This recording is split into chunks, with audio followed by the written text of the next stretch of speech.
એક ધારાસભ્ય લડવામાં 5 કરોડ રૂપિયા જોઈએ જયેશભાઈ, અને એક લોકસભા લડવે 10 કરોડ રૂપિયા જોઈએ. શું વાત કરો છો? જ્યારે તમે ચૂંટણી લડતા, જો આ કર્મનો સિદ્ધાંત છે. હવે હું તમને બહુ આ કડવી વાતો છે, આનાથી મને પણ નુકસાન જાય છે, પણ મારી વાત સમજો. આજે લોકો જે છે, હું તમને લોકો તો એમ જ વિચારે છે. ના પણ હું તમને કહું, 8 લોકોની વાત કરું છું ને. ચવાણું છે, ચવાણું આખી રૂમો ભરેલી હોય છે, 2 કરોડનું ચવાણું જતું રહે છે. ભાજપની સરકાર છે, ભાજપના લોકોને મૂકવા જોઈએ, હું એમાં બિલકુલ વિરોધી નથી. RSS ના લોકોને મૂકે, મને એમાં કોઈ વિરોધ નથી. પણ શું લાયકાત વાળા લોકો આમની જોડે નથી? ભણેલા ગણેલા સ્વચ્છ છબીવાળા લોકો આમની જોડે નથી? શું શિક્ષણમાં સારું કરી શકે એવા લોકો આમની જોડે નથી? શું આમની જોડે આવા બોગસિયાઓ, ડુપ્લિકેટિયાઓ, જે લાયકાત નથી ધરાવતા, આવા બુશિયાઓ જ પડ્યા છે? ગુણભાર સાથે ઇન્ટરવ્યુ આપે છે કે 10% સાથે, એમને કઈ સિસ્ટમથી પસંદગી મેળવી છે? તો આ એક સવાલ હતો. તમે રોડ બનાવો પણ સર્વિસ રોડ બંધ ના થાય, ટેક્સ કમ્પલસરી લેવો એવું ક્યાંય નથી. ધ ટ્રાયલ ટાઈમ યુટ્યુબ ચેનલના પોડકાસ્ટમાં આપ સૌનું સ્વાગત છે. આજે શહીદ દિવસ છે, 23 માર્ચ છે. આખો દેશ વીર શહીદ ભગતસિંહને યાદ કરી રહ્યો છે. એમની જે ક્રાંતિકારી વિચારધારા હતી મિત્રો, એને દેશને આગળ વધારવામાં, દેશને આઝાદ કરવામાં ઘણી ભૂમિકા ભજવી. આજે પણ લોકો એમના વિચારોથી પ્રભાવિત થઈ રહ્યા છે અને એમણે બતાવેલા માર્ગ પર ચાલી રહ્યા છે. તો રાજનીતિનું ક્ષેત્ર હોય કે પછી સમાજ જાગૃતિનું ક્ષેત્ર હોય, વીર ભગતસિંહને આજે આપણે યાદ કરીએ છીએ. આજે આપણી સાથે વીર ભગતસિંહને માનનારા, જાણનારા એવા અલ્પેશ પુરોહિત સાહેબ ઉપસ્થિત થયા છે. તેઓ ભગતસિંહ ઓલ ઇન્ડિયા યુથ કાઉન્સિલના પ્રમુખ તરીકે અત્યારે કાર્યરત છે. ખાસ કરીને જેના પર લોકો બોલતા ડરે છે એવા મુદ્દાઓ પર એ બેખોફ બોલવા માટે જાણીતા છે. તો આજે આપણા પોડકાસ્ટ પર ઘણી બધી ચર્ચા થવાની છે. રાજનીતિની ચર્ચા થશે, દેશના યુવાનોની જે માનસિકતા છે એના પર બદલાવ કેવી રીતે લાવી શકાય, એ બધા મુદ્દાઓ પર આપણે સાહેબને પ્રશ્નો કરીશું. તો ઇન્કલાબ જિંદાબાદ અને સૌને નમસ્કાર. લોકો એવું કહી રહ્યા છે કે અલ્પેશભાઈ છે એ ખૂબ આક્રમક અંદાજમાં બોલતા હોય છે. તો આ આક્રમક અંદાજ કેવી રીતે તમારામાં જાગ્યો, કે કેવી રીતે આવ્યો? આમ જગાડવામાં નથી આવતો, અચ્છા, એ જાગી જાય છે.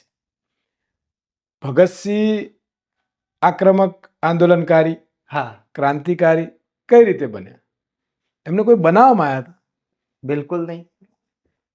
તો જે રીતે દેશ ચાલી રહ્યો છે, જે રીતે દેશના સંવિધાનની વાત હોય, દેશના યુવાનોના અધિકારની વાત હોય, યા પછી દેશની સંસ્કૃતિ યા ધર્મની વાત હોય, યા એકતાની વાત હોય, હું એવું માનું છું કે એનું ક્યાં ને ક્યાંક હનન થઈ રહ્યું હોય, યા ચીરહરણ થઈ રહ્યું હોય. અને દેશના નાગરિક તરીકે, ભારત દેશના દીકરા તરીકે જો હું આક્રમક ના થઉં તો મને એવું લાગે છે કે મને ભારત માતા કી જય બોલવાનું, વંદે માતરમ બોલવાનું, ઇન્કલાબ જિંદાબાદ બોલવાનો હક નથી. એટલા માટે તમે જે સવાલ કર્યો એ મારા દિલનો અવાજ છે, અને આક્રમકતા તમામે ખોટી વસ્તુઓ સામે બોલવું એ મારી ફરજ છે. એટલા માટે હું આક્રમક છું. બિલકુલ. આજકાલ યુવાનોમાં એક ટ્રેન્ડ ચાલે છે કે મતલબ કોઈની સામે ગમે તે રીતે સામે લડી પડવું, ગમે તે રીતે આમ ખોટી રીતની બાબતો પર, ખોટી બાબતો પર પણ આક્રમકતા બતાવવી, એ રીતના બાબતોને એ જોડી દેતા હોય છે કે અમે તો વીર ભગતસિંહની જેમ લડનારા છીએ. તો એમાં ક્યારેક એવું બનતું હોય છે કે ખરેખર એમણે વીર ભગતસિંહને વાંચ્યા પણ નથી હોતા, એમને જાણતા પણ નથી હોતા કે આક્રમકતા એટલે દાદાગીરી કરવી નહીં, ખોટા સામે લો. તમે કીધું એમ કે દરેક ખોટી બાબતો જે દેશ હિતમાં નથી, દેશની વિરોધમાં છે, એ બધી બાબતો સામે લડવું, એ આક્રમકતા આજે યુવાનોમાં દેખાતી નથી. તો આ આપણું જે સંગઠન છે ઓલ ઇન્ડિયા યુથ કાઉન્સિલ ભગતસિંહજીના નામ પર, તો એમાં કઈ રીતે યુવાનો જોડાઈ શકે અને કઈ રીતે તમારી સાથે જોડાઈ શકે, એના વિશે થોડી માહિતી આપો. ભગતસિંહ ઓલ ઇન્ડિયા યુથ કાઉન્સિલની શરૂઆત મેં 2003થી કરી. એની પહેલાં હું સ્ટુડન્ટ યુનિયન ચલાવતો હતો. આ એના માટે જ વિચારધારાથી અમે કર્યું છે. અમારું સોશિયલ મીડિયા ઇન્સ્ટાગ્રામ પેજ પણ છે અને ફેસબુક પેજ પણ છે. BAIYC કરીને અમારું આખું એ સંગઠન ચાલે છે. શોર્ટ નેમ, ફૂલ નેમ છે Bhagat Singh all India youth council. અમે પૈસાથી કોઈને નથી જોડતા. હમ હમ. યા ફોર્મ ભરાઈ દો અને આઈ કાર્ડ આપી દો અને અમે નથી જોડતા. બિલકુલ. હજારો અલગ અલગ રાજ્યોના અલગ અલગ જિલ્લાઓના વિદ્યાર્થીઓ યુવાનો મારી સાથે જોડાયેલા છે. અમારો સીધો મકસદ છે કે વિચારોથી જોડાઓ. વૈચારિક જોડાણ જ અમારી સાથે થઈ શકે. પૈસા લઈને મેમ્બર બનાવી દો, એને આઈ કાર્ડ આપી દો, ભગતસિંહના સ્ટેચ્યુ પર ફૂલ હાર કરી દો, બિલકુલ. મીણબત્તી ને એ લઈને નીકળી પડો, તો એમાં અમે નથી માનતા. અમારું સ્પષ્ટ માનવું છે કે ભારત ત્યારે જ ક્રાંતિકારી યુવાનોનો દેશ બની શકે. અને ક્રાંતિ એટલે બંદૂક તોડી અને બોમ્બ નહીં. ક્રાંતિ ઘણી બધી છે. ટેકનોલોજીની ક્રાંતિ હા, છે, બિલકુલ. શિક્ષણમાં ક્રાંતિ છે. તમે સારા અધિકાર બનીને પણ ક્રાંતિ, સંવિધાનિક રીતે કાયદો અને વ્યવસ્થા જાળવવા માટે પણ તમે ક્રાંતિ લાવી શકો છો. એક સારા લીડર, સારા નેતા બનીને પણ ક્રાંતિ દેશમાં લાવી શકો છો. કૃષિ બાબતની પણ ક્રાંતિ લાવી શકો છો. ક્રાંતિના ઘણા પ્રકારો છે. હવે તો અંગ્રેજો સામે લડવાનું નથી, હવે તો ભાઈ ભાઈ સામે લડવાનું છે. એક એવો માનસિકતા વાળો ભાઈ જે સત્તાને ક્રૂરતાથી સંવિધાન અને અધિકારીને કચરવા બેઠો છે, તો બીજા ભાઈએ તટસ્થતાથી ભગતસિંહની ક્રાંતિ સાથે જોડીને એમાં ક્રાંતિ લાવવાની છે. તો આ ક્રાંતિની લડાઈને વૈચારિક રીતે કઈ રીતે લડી શકીએ, એ વિચારોથી યુવાનો કઈ રીતે જોડાઈ શકે, એ વૈચારિક ક્રાંતિકારી તૈયાર કરવાની અમારી પૂરેપૂરી મુહિમ ચાલે છે. આપના બ્રોડકાસ્ટના માધ્યમથી હું ગુજરાત અને દેશના તમામ યુવાનોને કહીશ કે જો વૈચારિક તમે ક્રાંતિકારી બનવા માંગતા હોવ તો 100% અમારા સોશિયલ મીડિયા, ઇન્સ્ટાગ્રામ પર Bhagat Singh all India youth council અને Bhagat Singh all India youth council Instagram, Facebook પર પણ આ પેજ છે. આપ જોડાઓ અને વ્યક્તિગત આપ વાત કરવા માંગતા હો તો 9898443330 મારો મોબાઈલ નંબર છે. આપ કોન્ટેક્ટ પણ કરી શકો. પણ વિચારોથી સાથે જોડાઓ તો દિલથી મજબૂતાઈથી ક્રાંતિ લાવી શકીશું. વોટ્સએપ યુનિવર્સિટીમાં હું નથી માનતો. બનતું હોય કે આમ વધારે હેરાન કરો, પછી હેરાન થઈ થઈને એટલો મજબૂત બની જાય, એ એક પૂછવા માંગુ છું. ભારત દેશમાં રહીએ છીએ. હા. ત્રેતા યુગ જોયો, દ્રોપર યુગ જોયો, રાજા યુગ જોયો, મુગલ યુગ જોયો, અંગ્રેજ યુગ જોયો, નવ સંવિધાનના યુગમાં જીવીએ છીએ. બિલકુલ. અને આક્ષેપોથી રામ નથી બચ્યા, કૃષ્ણ નથી બચ્યા, તો તમે ને હું તો બચી શકીએ એવી કોઈ શક્યતા નથી. વિચાર સારો હોવો જોઈએ. બિલકુલ. આક્ષેપ કરવા વાળા કર્યા કરે. તમે શું કરો છો? હમ. રાજનીતિ એટલે કાવા દાવા નહીં. રાજ્યની નીતિઓ પર કામ કરવું. અને રાજ્યોની નીતિઓ ચાલે છે સંવિધાનથી. અને સંવિધાન બન્યું છે પ્રજા માટે. આ પ્રજાનો દેશ છે. અત્યારની તમે જે કહો એનું કારણ હું તમને કહું છું. અત્યારનું પોલિટિક્સ છે ને કાવા દાવા વાળું થઈ ગયું છે. જાતિવાદી, ધાર્મિક કટ્ટરતા, લોકોને ઇતિહાસ ખબર નહીં હોતો. ચવાણુંનું બહુ ચલન છે આજકાલ, ચવાણું ખાવાનામાં પણ અને ઇતિહાસમાં પણ. કૃષ્ણ, રામ, દ્રોપર યુગ, ત્રેતા યુગ, રાજા યુગ, મુગલ યુગ, અંગ્રેજ યુગ, આનું એક ચવાણું બનાવવામાં આવે અને તમને ઢૂસી દેવામાં આવે. અને તમે એને ચાય હોય છે ના ને એવું ચવાણું છે. હા, એમાં ક્યાંક સિંગ આવે, સ્વાદ આવે, અલગ અલગ સ્વાદ આવે, આવે. એટલે તમને એવું લાગે હા આ જ છે, પણ ખરેખર એવું નથી. આ બધા યુગનો અલગ અલગ ઇતિહાસ રહ્યો છે. ભારત બન્યું 1947, દેશ આઝાદ થયો ત્યારે. એ પહેલા તો હિન્દુસ્તાન હતું, પાકિસ્તાન પણ આપણામાં હતું, બાંગ્લાદેશ પણ આપણું.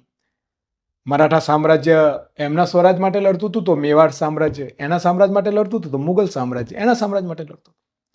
તો એ રાજા યુગ હતો. અંગ્રેજો હતા, એ બ્રિટિશ શાસન આવ્યું. શું એ બ્રિટિશ શાસન હતું? કેમ એ ક્રિશ્ચન શાસન ના આવી શકે? હિન્દુ શાસન લડ્યું, મુગલ શાસન લડ્યું, તો અંગ્રેજ આયા એ કયું શાસન હતું? એ બ્રિટિશ. એ બ્રિટિશ. આ એક અલગ અલગ તમે કોન્સેપ્ટ થી એ કહેવા માંગો છો કે લોકોને એ જે શાસન ઇતિહાસ રહ્યો છે, ઇતિહાસના બધી ભેળસેળ કરીને ભેળસેળનું ચવાણું ખવડાવ. આક્ષેપ હું તમને દાખલો આપું કે લડાઈ લડીએ છીએ અને તમે કીધું એમ કોઈક લડાઈ લડવી સહેલી નથી. ઘણી વાર હું કહું છું ક્રાંતિકારી બનવું હોય તો કઈ રીતે બનાય? મને ઘણા જણા પૂછે તો હું કહું ક્રાંતિકારીનો મતલબ શું? ખોવાની જેનામાં તાકાત છે ને, જેની ખોવામાં તાકાત છે અને મેળવવાની લાલસા નથી ને જ ક્રાંતિકારી બની શકે. આ તો બહુ મોટી વાત કરી. ભગતસિંહ, સુખદેવ, રાજગુરુ, મહાત્મા ગાંધી, સરદાર વલ્લભભાઈ પટેલ, ચંદ્રશેખર આઝાદ, સુભાષચંદ્ર બોઝ, લોકમાન્ય તિલક, હું નામ બોલીશ તો આપણામાં ઓછું પડશે. રાણી લક્ષ્મીબાઈ, ટીપુ સુલતાન, અશફાકુલ્લા ખાન, પંડિત જવાહરલાલ નહેરુ, હું અઢળક નામ બોલીશ, જેમને ખોવાની પણ એટલી બધી ક્ષમતા રાખી અને મેળવવાની લાલસા ના રાખી, એટલે ત્યારે ક્રાંતિકારી બન્યા. અને ઠીક છે, તમે વિચારોથી ચાલો છો, ભગતસિંહના વિચારોથી હું ધારો કે સંગઠન ચલાવતો હોઉં તો ખોવાની તાકાત પણ રાખવી જોઈએ અને મેળવવાની લાલસા પણ ના રાખવી જોઈએ, તો ચલાવી શકાય. નહીંતર પછી ખાલી બોર્ડ મારી અને ડોનેશન ભેગા કરી તાગડથી ના કરીએ તો ક્રાંતિકારી ના બને. બિલકુલ. તો મિત્રો, આજે જે યુવાનો છે એ વીર શહીદ ભગતસિંહનું નામ તો લે છે, યાદ પણ કરે છે, પણ જ્યારે એમના જીવનની પ્રેરણા લઈને ખુદ એવું કંઈક કામ કરવું હોય તો સાહેબનો એવું સીધો કહેવાનો અર્થ એવો છે કે ખુદ તમે ગુમાવવાનો ડર અને મેળવવાની લાલસા વગર લડી શકતા હોવા જોઈએ. અને જો એ લાયકાત છે તો જોડાઈ શકો છો, એમના સાથે જોડાઈ શકો છો. અને ક્રાંતિ એ મિત્રો દેશ હિતમાં હોય છે. અને લોકો ડરે છે, લોકોનામાં ડર છે. લોકશાહી આવી ગઈ, લોકશાહી મેળવી લીધી આપણે, અને લોકો ડરે છે. ડરે છે શેનાથી? તો કે છે કોક મને ખરાબ કોમેન્ટ કરી દેશે. ગાળનું એક ચલણ ચાલ્યું છે સોશિયલ મીડિયામાં, ગાળ દઈ દેવાની. હમણાં એક નવું એઆઈ આવ્યું છે, એ પણ ગાળો દઈ રહ્યું છે. એઆઈના જમાનામાં છીએ આપણે. તો આ બધાથી લોકો ડરી રહ્યા છે. તો આ ડર બાબતે તમારું શું કહેવું છે? કે તમે પણ, તમારો એક વિડીયો ખૂબ વાયરલ થયો છે અને એમાં નકારાત્મક કોમેન્ટ બહુ આવી, શેર ખૂબ થયા છે. અમેરિકા જંજીરો જંજીરો વાળો વિડીયો. એમાં મેં કીધું છે કે દેશ મેં બેચ દૂંગા, હા, એ વાળો હા. વિડીયોની તો વાત. એમાં નકારાત્મક કોમેન્ટ્સ ખૂબ આવી, પણ શેર બહુ થયા છે મિત્રો. જો ધ્યાન રાખવાની બાબત છે અને જાણવા જેવી વાત છે આ. એનો હું જવાબ આપું તમને જયેશભાઈ. હા, મારી ભાષામાં એમને ભૂંડ ભક્તો કહેવાય. બહુ દેશી ભાષામાં અમે ભૂંડ ભક્તો છે. અને હું ભૂંડ ભક્તો એટલા માટે કહું છું કે અભણ માણસ ભૂલ કરે ને તો કહેવાય કે યાર એ બિચારો અભણ છે, ના ખબર. પણ ભણેલો ગણેલો વ્યક્તિ જ્યારે પૂરું સમજ્યા વગર આવું બધું કરતો ને તેને હું ભૂંડ જ કહું છું. એ વિડીયોમાં તમે જોયું હશે કે હજારોની સંખ્યામાં શેર ને હજારોની સંખ્યામાં લાઈક થઈ છે. ઠીક છે, થોડા ઘણા ભૂંડોએ અમુક કોમેન્ટ કરી હશે. અને હાથી ચાલતો કૂતરા ભસ્યા કરે એમાં તમારે ધ્યાન ના આપવાનું. પણ તમને એની હું થોડીક તમને સમજ, તમે પૂછ્યું છે એટલે હું એમને તમને, એટલે લોકો સમજી શકે, લોકો ડરે છે તો લોકો સમજી શકે કે આટલા બધા શેર થાય, આટલી લાઇક્સ મળે તો પછી નેગેટિવ કોમેન્ટ. ગામમાં 2-4 લુખાઓ હોય તો ગામના ઘણા બધા લોકો એને જાઓ તો ને આપણે શું કામ માથા, એટલે મતલબ ડરપોક નથી. તમે સાંભળજો, લુખાઓને પરિવારની ના પડી હોય, એને સમાજની ના પડી હોય, એને ઇજ્જતની ના પડી હોય, પણ પરિવાર જે ચલાવતો હોય ને એને પોતાના પરિવારની, સમાજની, ઘરની જવાબદારી હોય, એટલે એ ચૂપ છે. જ્યારે એ પરિવાર વાળો સામાન્ય કોમન મેન જો લુખાગીરી કરવા પર ઉતરી ગયો ને એ દિવસે તમે આ દેશનો કોઈ કાયદો એને રોકી નહીં શકે. આ ડર નથી, આ જવાબદારીને લીધે ચૂપ છે. અને આવા 2-4% ભૂંડ ભક્તોથી વાસ્તવિકતા હું તમને સમજુ. ઠીક છે, ઇન્ટરનેશનલ પોલિટિક્સ વાંચ્યું નથી, એની જોડે ચર્ચા કરીને કોઈ મતલબ નથી હોતો. તમે ભણેલા ગણેલા છો, હું તમને સવાલ પૂછું, શું અમેરિકા ભારત એકલાના જ લોકો ગેરકાયદેસર ગયા છે? શું પાકિસ્તાનના લોકો નથી ગયા? દરેક ઘણા બધા દેશના ગયેલા છે. શું ચાઇનાના નથી ગયા? શું બીજા કન્ટ્રીના લોકો ગેરકાયદેસર નથી ઘૂસ્યા અમેરિકામાં? ઘૂસ્યા જ છે ને. તો કેમ ભારતના લોકોને જ હથકડ્યો બીજા દેશના નહીં? આ એક પણ ભૂંડ ભક્તને નથી ખબર. ભારત દેશ અને નરેન્દ્રભાઈ ભારતીય જનતા પાર્ટીના પ્રચારક હોઈ શકે, પણ અત્યારે પ્રધાનમંત્રી છે, એટલે મારા પણ પ્રધાનમંત્રી છે બધાના આ દેશના. એ જ્યારે વિદેશ જાય છે તો નરેન્દ્રભાઈ દામોદર દાસ મોદી નથી જતા, ભારતના પ્રધાનમંત્રી જાય છે. મારા ભારતની આન બાન અને શાન જાય છે. અને જ્યારે બીજા દેશનો રાષ્ટ્રપતિ જોડે બેસાડીને મારા પ્રધાનમંત્રીની આબરૂ લેતો હોય, મારા ભારતની આબરૂ લેતો હોય અને હી કરીને મારો પ્રધાનમંત્રી હસતો હોય તો એને જવાબ આપવો એ મારી ફરજ છે. બિલકુલ. અને માય કાંગલાની જેમ કેમ ના બોલ્યા તમે કે વિશ્વના બીજા દેશોને તમે હથકડીઓ નથી પહેરાવી અને ભારતના નાગરિકોને તમે હથકડીઓ પહેરાવો છો? ઇન્ટરનેશનલ લેવલ પર ભારતની આબરૂ લીધી છે અને આબરૂમાં હસીને નરેન્દ્રભાઈએ સમર્થન આપ્યું, એના માટે હું બોલ્યો છું.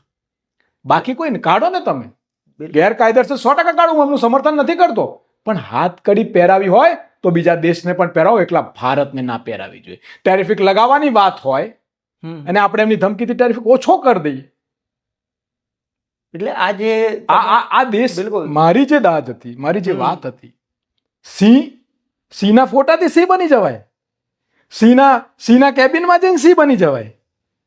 ઇતિહાસ તો વાંચવો પડે. અટલ બિહારી વાજપેયીએ શું કર્યું તું વાંચો તમે. ઇન્દિરા ગાંધીએ શું જવાબ આપ્યો તો જ્યારે 45 મિનિટ એમને બહાર બેસાડ્યા વાંચો તમે. જ્યારે આ બે ભાગલા કર્યા પાકિસ્તાનના ત્યારે શું જવાબ આપ્યો તો તમે ઇતિહાસ તો વાંચો. આ ભારત કોઈ નાનું રમકડું નથી. આ બહુ શક્તિ એ પોતે એક સિંહ છે. સંસદ પર સિંહના ચહેરા બદલી દેવાથી સિંહ ના થવાય. મ્યુઝિયમમાં સિંહ આગળથી નામ થતા તે સિંહ ના કહેવાય. ઇન્દિરા ગાંધી સિંહ બચ્ચાને રમાડતો હતું. પંડિત જવાહરલાલ સિંહના બચ્ચા જો રમતા હતા. સિંહ એવા પણ લોકો પ્રધાનમંત્રી થયા છે. સિંહ થવા માટે સરદાર પટેલે કહ્યું છે શરીરથી દુબળા પાતળા હશો તો ચાલશે પણ કાળજું સિંહનું જોઈએ. મારા પ્રધાનમંત્રી ઉભા થઈને ટ્રમ્પને એવું કીધું હોત ને કે ભાઈ મારા ભારતના નાગરિકને હથકડી પહેરાઈને મોકલવાની જરૂર નથી, બાકી ભારત પણ ચૂપ નહીં રહે, ત્યારે ખબર પડત કે મારો સિંહ બોલ્યો છે.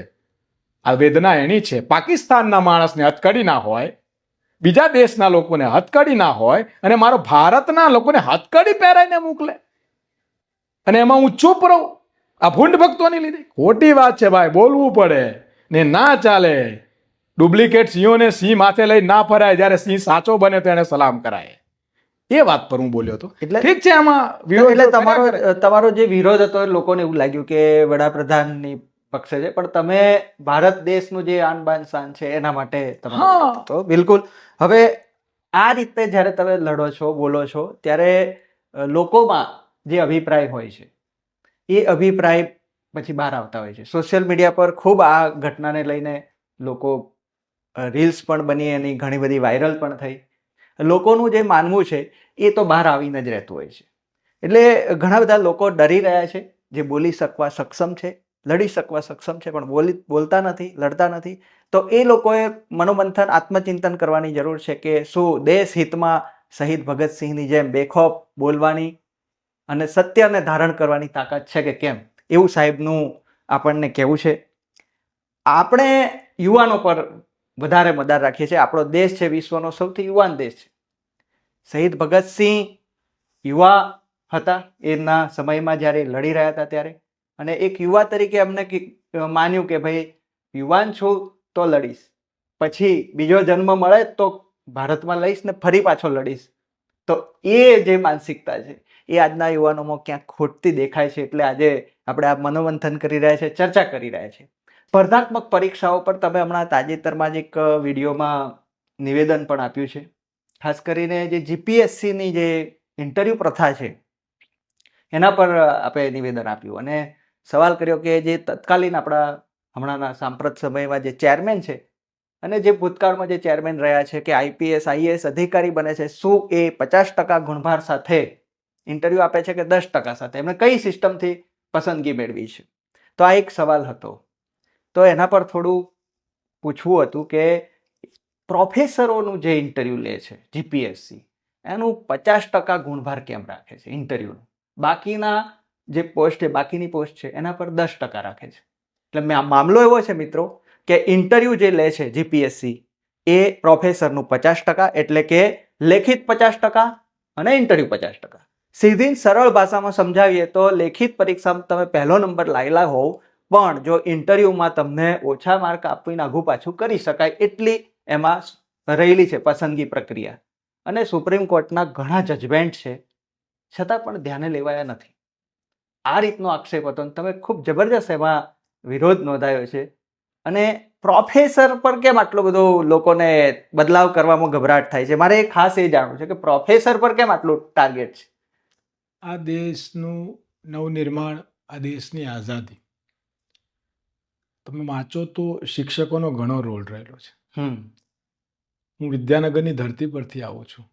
શિક્ષક એ બદલાવની મૂર્તિ છે. શિક્ષક એટલે 6ઠ્ઠો 7મો પગાર પંચ, ટીએડીએ, પેપર તપાસવાના પૈસા, ચાના પૈસા ક્યાં મળશે, એ શિક્ષક ના હોઈ શકે, એ દલાલ હોઈ શકે, લાલચુ હોઈ શકે, ગુલામ હોઈ શકે. કે શિક્ષક પર કેમ આવું?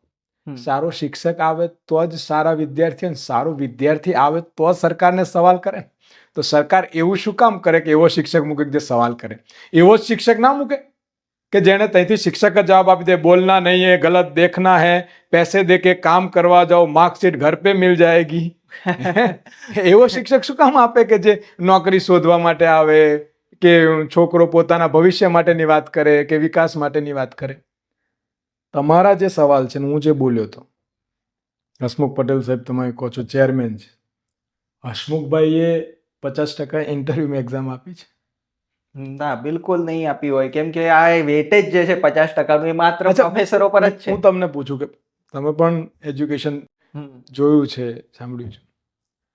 આ 300 માર્ક્સ અને 100 માર્ક્સ ઇન્ટરવ્યુ વાળો કિમિયો આવ્યો ક્યાંથી? ચલો, આ ફોર્મ્યુલા ક્યાંથી આવી? 400 માર્ક્સનું 300 લેખિત પરીક્ષા 100 લેવા, એ ફોર્મ્યુલા ક્યાંથી આવ્યો? આમાં મારો સવાલ જે છે જવાબ નથી. નથી જવાબ. સરકાર પાસે પણ જવાબ નથી. હવે તમે સાંભળજો, હું તમારા બધા જ મુદ્દાઓનો બહુ સિમ્પલ રીતે જવાબ આપી દઉં. બધા કોલેજમાં ભણ્યા? ગુજરાતમાં ગુજરાત સરકાર મને એના શિક્ષણ મંત્રી હસમુખભાઈ બધા ભેગા થઈને જવાબ આપે કે તમે જે ગુજરાતમાં 300 માર્ક્સની MCQ એક્ઝામ લો છો, એ તમારા યુજી અને પીજીમાં કઈ જગ્યાએ MCQ બેઝ એક્ઝામ ચાલે છે? જાઓ લઈ આવો. આ એક સવાલ છે બહુ. એનો જવાબ મારી વાત ખોટી નથી ને? બિલકુલ. તમે પાણી જે છોડને પીવડાવશો, તમે જેવું ખાત એવું જ ઉગશે ને. કેમિકલ નાખશો તો કેમિકલ વાળું થશે, નેચરલ થશે, નેચરલ. આ ગુજરાતમાં એક પણ યુનિવર્સિટી, એક પણ પીજી યુજીમાં 10% 4 ખાલી જગ્યા MCQ આવતી હશે, યા 15%. એનાથી વધારે MCQ નથી આવતા. આવે છે? નથી આવતા. ભણ્યો જ નથી યુજી પીજી. બરાબર. અચ્છા, 100 માર્ક્સની વિદ્યાર્થી એક્ઝામ આપે, એમાં 70 માર્ક્સનું એક્સટર્નલ અને 30 માર્કનું ઇન્ટરનલ હોય. આપણે ઇન્ટરનલ કેમ 30 માર્કનું હોય, 50 માર્ક્સનું કેમ નહીં? કારણ કે જૂની નવી બધી સરકારોને ખબર હતી કે જે તે કોલેજ ઇન્ટરનલ છોકરો નાસ્તાનો ડબ્બો અને પૈસાથી પાસ થઈ જાય, એટલે ઇન્ટરનલ પર ભારણ ઓછું રાખ્યું, એક્સટર્નલ પર વધારે રાખ્યું. બરાબર છે. તો તમે આ એક્ઝામમાં તમારા કેમેરા નીચે, તમારી બધાની સાક્ષીમાં 300 માર્ક્સની લેખિત MCQ કહું છું, જે ગુજરાતનો વિદ્યાર્થી નથી ભણ્યો આજ સુધી, છતાં પણ રાત દિવસ એની આંખો ફોડીને 300 માર્ક્સની તમારી MCQ એક્ઝામ પાસ કરતો હોય, એને તમે 6 ભાગીને સીધે સીધું હાશ્યામ ધકેલી દેવાનું. અને પર્સનાલિટી તમે કીધું, કયું ઇન્ટરવ્યુ લે છે? પર્સનાલિટી. એને છોકરી જોડે પહેણાવાના લે તમે? શિક્ષકમાં નોલેજ જોઈએ કે પર્સનાલિટી જોઈએ? નોલેજ. નોલેજ જોઈએ. Knowledge makes personality. મતલબ નોલેજ વાળો વ્યક્તિ પર્સનાલિટી આપોઆપ એનામાં હોય, સ્વાભાવિક છે. તો પછી તમે જે હમણાં ભરતી કરવાના છો, આપણા જે બિચારા હેન્ડીકેપ જેટલા પણ લોકો છે, બરાબર છે, એ જે છે બધા, એમની પર્સનાલિટી કઈ રીતે ચેક કરશો? પર્સનાલિટીનો મતલબ શું? મને તમે પર્સનાલિટી એટલે શું સમજાવો. ચલો હેડો. એટલે તમે 10-15 મિનિટમાં એને સ્કેન કરી લો એવી તાકાત છે આ સરકારની આંખોમાં? બિલકુલ નહીં. તો આ duplicate court, duplicate police, duplicate અધિકારીઓ, ભ્રષ્ટાચારીઓ પકડાય છે, એનું સ્કેનિંગ નહીં કર્યું આ સરકારે? આ અધિકારીઓ નહીં કર્યું હોય?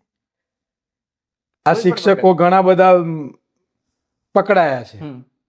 અમારા કાર્યક્રમમાં અમે PhD ના લાખ રૂપિયા લીધી ફરિયાદો થયેલી છે. સ્કેન નહીં કર્યું હોય એમને? મારું બહુ સ્પષ્ટ માનવું છે કે એમના મળતિયા બોગસિયાઓને લેવા માટે, અને હું એટલા માટે કહું છું, હું લડ્યો છું સુપ્રીમ કોર્ટ સુધી, હું પોતે લડ્યો છું. હું એના પર આવું છું. એ સવાલ છે તમારા પર બહુ મતલબ લોકો એવું કીધું કે યુનિવર્સિટીઓના કુલપતિઓ પાછળ હાથ ધોઈને પડી ગયા છે. અલ્પેશભાઈનું આવું લોકો બોલી રહ્યા છે, તો એ શું મેટર હતી એ જરા પછી હું તમને કહીશ. પણ લાયકાત, ક્વોલિટી, આ બધી બાબત મૂળમાંથી આવે. મેં તમને ભાઈ કાકાની વાત કહી. ચેરમેન નીડર હતો એટલે શિક્ષક નીડર હોય જ, અને શિક્ષક નીડર હોય એટલે વિદ્યાર્થી નીડર હોય. સરકાર ભ્રષ્ટાચારી હોય તો અધિકારી ભ્રષ્ટાચારી હોય તો શિક્ષકે ભ્રષ્ટાચારી, તો વિદ્યાર્થી ભ્રષ્ટાચારી. નવું ભારતનું ઘડતર ક્યાંથી થાય? ઇન્ટરવ્યુ. અને ચલો ઠીક છે, ફીઝનું ધારાધોરણ હોય તો બીજા રાજ્યો પૈસા આમ ખિસ્સા કાતરવાના હોય વિદ્યાર્થીને, કચકચકચા સરકારે, તો બીજા રાજ્યનો પરિપત્ર ટાંકીને પૈસા ઠોકી લેશે કે નહીં વિદ્યાર્થી જોડથી? તો બીજા રાજ્યમાં 10-10 ને 12-12% જ ઇન્ટરવ્યુ વેટેજ છે, લઈ લે ને. એ તો હું ખુદ પણ જીપીએસસીની ઇન્ટરવ્યૂ પ્રથા જે પ્રોફેસરોની 50% ગુણભારની છે એની સામે લડ્યો છું, લડત કરી છે. અને જે તે સમયે હું પણ પૂછવા ગયો ત્યારે જે તે ચેરમેન હતા એમણે એવું કીધું કે અમે તો 100% ઇન્ટરવ્યૂ ગુણભાર હતું તો 50 કર્યું. આપણા જે ભૂતપૂર્વ ચેરમેન જે દિનેશ દાસા સાહેબ હતા, પણ એમનું એક ચેરમેન સાહેબ વિશે મારે તો ખાસું લડવાનું થયું, પણ હું એમના વિશે નેગેટિવ નહીં કહું. એક હકારાત્મક બાબત એમની એ જોઈ કે એ સાંભળતા હતા. બીજું કે એમનામાં પેલો અહંકાર નહોતો, અધિકારીવાળો અહંકાર હોય ને એ અહંકાર નહોતો, એ સાંભળતા. એટલીસ્ટ જો એક ફરિયાદી આવે છે તો એ હંમેશા વિરોધી જ હોય. એમનો આત્મા મરી નહીં ગયો, થોડો જીવતો હશે. એ જે કહી શકો તમે. સાંભળવાની શક્તિ તેનામાં જોઈએ કે જેનો આત્મા જીવતો હોય. ઠીક છે, એ કદાચ સરકારના પ્રેશરમાં ઉપર કોઈના પ્રેશરમાં ખોટું કરી શકતો હશે, પણ છતાં પણ જો એ સાંભળે છે ને તેનો આત્મા ક્યાંક જીવે છે, હું એવું માનું. બાકી બિલકુલ અધિકારી જો તમારી જોડે એવું વર્તન કરે તો તમારે સમજી લો કે આનો આત્માય મરી ગયો, આ જીવતી લાશ છે. જેને ઉપરથી પેલું ને રોબોટના તમે ફિટ કરી દીધું હોય એક ફર્સ્ટ ક્લાસ, એ ફિટ કરેલા પ્રમાણે તમે દો એટલે એટલું જ કામ કરે. આ બધા જીવતા રોબોટો છે, આમનામાં કોઈ આત્મા, કોઈ નિયમ, કોઈ કાનૂન કશું વાંચેલું ના હોય. અને આ જીવતી જે લાશો છે એ જીવતી લાશોને તમારે ખંખેડવી પડે, યા પછી મશીનને બગાડ નાખવા પડે તો કંઈક આ સુધારો આવે. એટલે આ જે આખી જીપીએસસી ની વાત છે એમાં મારી બહુ સ્પષ્ટ વાત હતી. ફર્સ્ટ નંબરે ભાજપના જે રાજ્યો છે, યુપી છે, મધ્યપ્રદેશ છે, રાજસ્થાન છે, આ જેટલા એમના રાજ્યો છે એ રાજ્યોમાં 13-12% જ વેટેજ છે. જો ફીમાં તમે એનું અનુસરણ કરતા હો માલ લેવા માટે વિદ્યાર્થીઓ પાસે, તો તમારે ઇન્ટરવ્યુ પણ કરવું જોઈએ. નંબર 2, પર્સનાલિટીથી શિક્ષક ના બની શકે, ચરિત્રથી બની શકે. અને ચરિત્ર ક્યારે ઇન્ટરવ્યુમાં સાબિત નથી થતા. ચરિત્ર ક્યારે કોઈ ઇન્ટરવ્યુમાં સાબિત સહમત છું આ વાત સાથે. પણ એની જે 300 માર્ક્સની એમસીક્યુ એક્ઝામ તમે લો છો, એ 300 માર્ક્સની એક્ઝામમાં જો 150 લાયો હોય, 200 લાયો હોય તો તમારે સ્વીકારવું પડે. કારણ કે એ વિદ્યાર્થી એ ત્યારે જ લાવી શકે કે જે તમે એને મૂળમાંથી નથી ભણાવ્યું એમસીક્યુ, એ વિદ્યાર્થી એની તૈયારી કરીને આ એક્ઝામમાં માર્ક્સ લાવ્યો. બિલકુલ. તમે એને જ્યારે તમે હટ કરો છો, એને તમે જ્યારે નિગ્લેક્ટ કરો છો, તમે ઇન્ટરવ્યુમાં જે માર્ક્સ નથી લાવ્યો, જેના કશું જ નથી, એને તમે ફર્સ્ટ ક્લાસ સજાઈને મૂકી દો, તો મને નથી લાગતું કે આ યોગ્ય છે શિક્ષણ માટે. અને એના માટે બોલવું જોઈએ, લડવું જોઈએ. હું તમારા માધ્યમથી વિદ્યાર્થીઓને પણ કહીશ કે કેન્સર, ડાયાબિટીસ યા કોઈ પણ રોગ થયો તો ડોક્ટર પાસે જાતે જવું પડે. ઘરના બીજા મેમ્બરને ઇન્જેક્શન લેવાથી, દવા લેવાથી સાજા નથી. રોગ જેને છે એ લડી નથી રહ્યા, બીજો કોઈક લડશે અને અમારો સુધારો થઈ જશે એવી અપેક્ષા રાખી. મેં લગભગ 2 વર્ષથી આંદોલન બંધ કર્યા. હું બોલું છું સોશિયલ મીડિયા પર, મારા વિડીયો હોય છે. ઘણા બધા તમારા જેવા મિત્રોએ પણ મને સવાલ પૂછ્યા. મને કે અલ્પેશભાઈ, તમારા હમણાં આંદોલન નથી દેખાતા. ભગતસિંહની વિચારધારાથી જીવું છું અને ઘણી બધી એમની વાતો છે કે હું મારા માટે નથી લડતો. બિલકુલ. તો હું જીવતી લાશો માટે શું કામ લડું? તેમ કરતાં હું એ કામ ના કરું કે આ જીવતી લાશોમાં આત્માઓ જે એમની મરી ચૂકી છે એ ક્યાંક જીવિત થાય અને એ બહાર નીકળે. બદલાવ પ્રજા વગર નથી. 200 વર્ષ અંગ્રેજોએ રાજ કર્યું. મહાત્મા ગાંધીએ સરસ કહ્યું હતું, ગામડાનો જ્યારે એક વ્યક્તિ જાગી જશે ને ત્યારે આપણને આઝાદી મળી જશે. એટલે એમને ગામડાને જગાડવાની શરૂઆત. મારી અત્યારે મુહિમ છે આ જે નવયુવાન છે જે ક્રાંતિ કરી શકે છે, નવનિર્માણ કરી શકે છે, એવો યુવાન જે ખૂણામાં પડ્યો છે ને, જેની આત્મા મરી ચૂકી છે, ડરી ચૂકી છે, દબાઈ ચૂકી છે, ખોવાઈ ચૂકી છે, પોતાને એકલો મહેસૂસ કરે છે, 2 GB મફત મળે, 1.5 GB મફત મળે, સોશિયલ મીડિયામાં એકલો પડી ગયો છે, એની સાથે કોઈ ટોળું, સંગઠન યા કોઈ સાથ નથી, એને ક્યાંક હું આ સોશિયલ મીડિયામાંથી જગાડવાનું કોશિશ કરું છું. અને ફરી એકવાર ભગતસિંહ, સુખદેવ, રાજગુરુ જેવા તરપરિયા યુવાનો ક્યાંક બહાર નીકળે અને બદલાવ આવે એનો પ્રયત્ન છે. અને મને એવું લાગે છે કે જીપીએસસીના 50,000 વિદ્યાર્થીઓ છે, એમાં 50 જણા લડી રહ્યા છે. કમસે કમ 5,000 જણાએ તો આત્મા જગાડીને આવવું જોઈએ. અને ના થતું હોય તો પછી યુવાની કહેવાનું બંધ કરી દે અને ક્યાંક ખૂણામાં જીંદતા લાશની જેમ જિંદગી પસાર કરી દે. ખાલી વાતો કરવાથી ક્રાંતિ નહીં આવે. અને કોઈ લડી રહ્યા છે, તમે જો લડી નથી રહ્યા તો કોઈક લડત કરે છે, કોઈક ક્રાંતિ કરી રહ્યા છે કે બદલાવ આવે એના માટે પોતે સંઘર્ષ કરી રહ્યા છે, તો એમને સમર્થન આપો. એટલું તો કરી જ શકાય છે. તમે લડી ના શકો, તમે બોલી ના શકો, તો તમે જે લડે છે એને લડવાની તાકાત આપો, જે બોલે છે એને બોલવાની તાકાત આપો.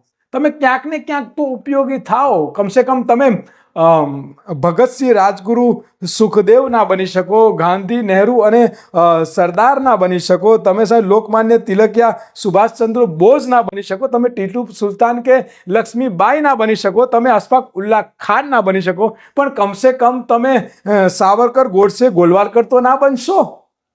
પણ એમાં તો લોકો એવું કહેતા હોય છે કે ઘણા બધા લોકો એમને માનતા હોય છે, ફોલો કરતા હોય છે. એ લોકો એવું કહેતા હોય છે કે આ તો વચ્ચે રાહુલ ગાંધી પર પણ એ બાબતને લઈને કોર્ટમાં ગયા હતા કે આ રીતે નિવેદન આપ્યા છે. તો ઘણા લોકો આજે એમના ફોલોવર છે, તો એ પછી એમને એમ થાય રાવણના પણ ફોલોવર છે, શું કરું? છે દાઉદના પણ ફોલોવર છે.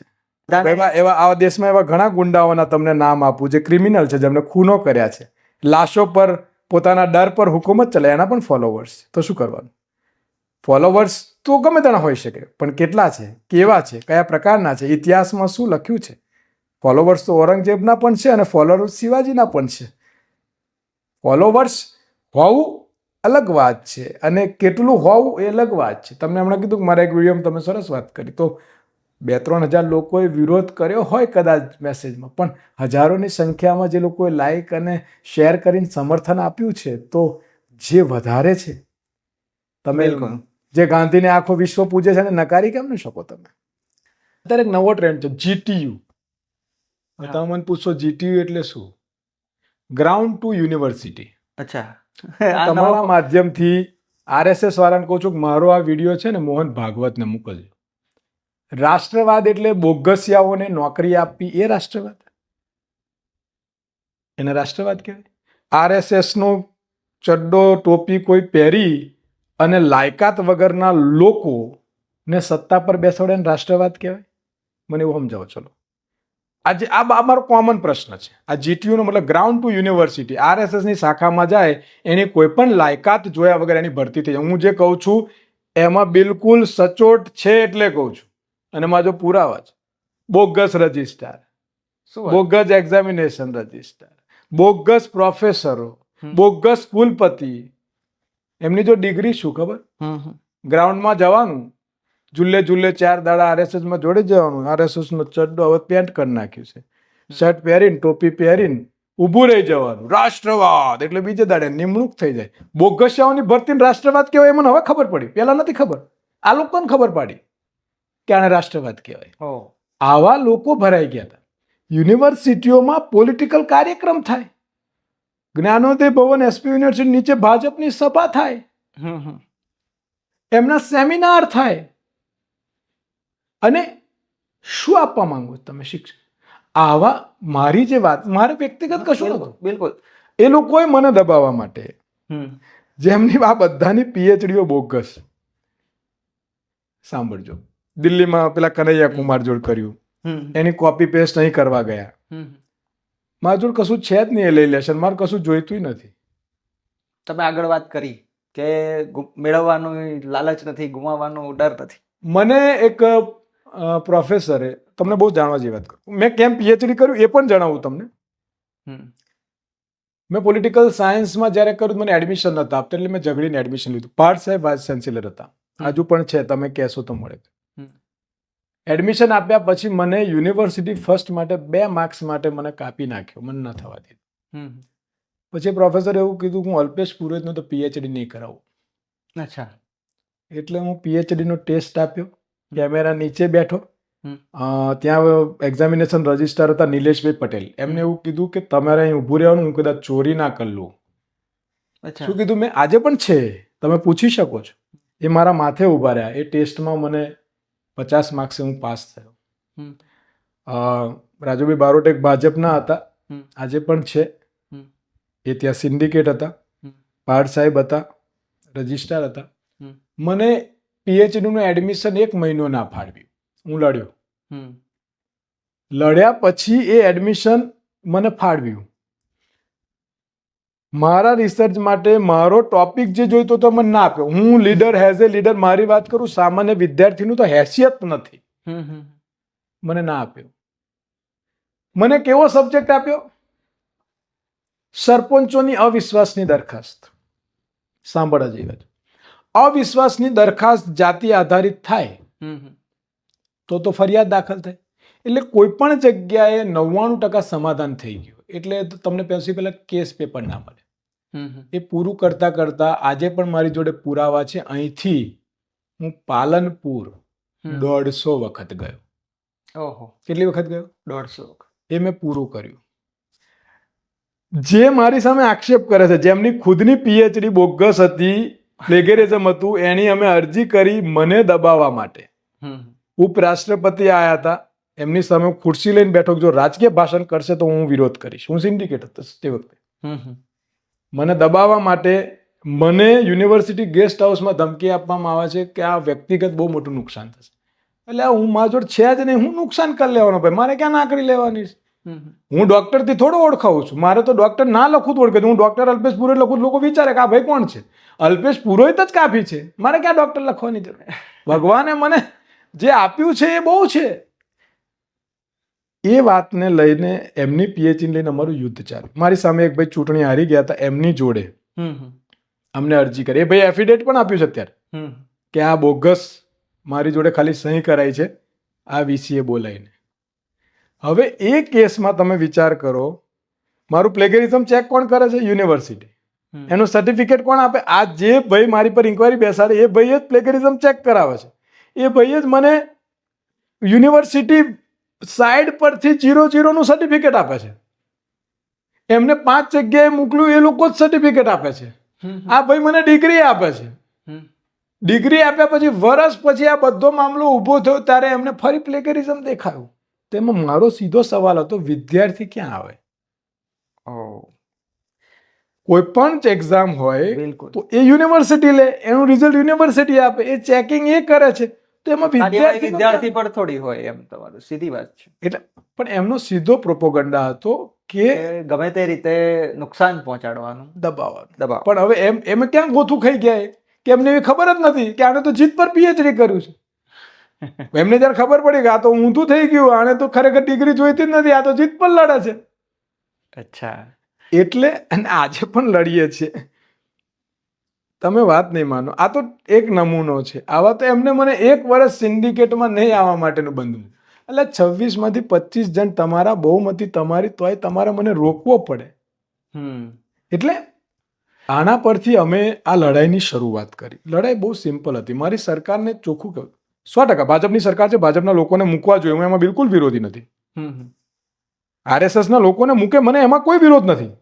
પણ શું લાયકાતવાળા લોકો આમની જોડે નથી? ભણેલા ગણેલા સ્વચ્છ છબીવાળા લોકો આમની જોડે નથી? શું શિક્ષણમાં સારું કરી શકે એવા લોકો આમની જોડે નથી? શું આમની જોડે આવા બોગસિયાઓ, ડુપ્લિકેટિયાઓ, જે લાયકાત નથી ધરાવતા આવા બુશિયાઓ જ પડ્યા છે? આને રાષ્ટ્રવાદ કહેવાય. તો અમારી વાત ખોટી ક્યાં છે? તમે લાવો ભાજપનો ફર્સ્ટ ક્લાસ ક્વોલિફાઈડ, એકદમ એજ્યુકેટેડ, સારું કામ કરી શકે, અમે એને બિરદાવીશું. બિલકુલ. તમારી સરકાર છે, તમારા માણસ મૂકો, અમે ના ક્યાં પાડીએ, પણ સારા મૂકો.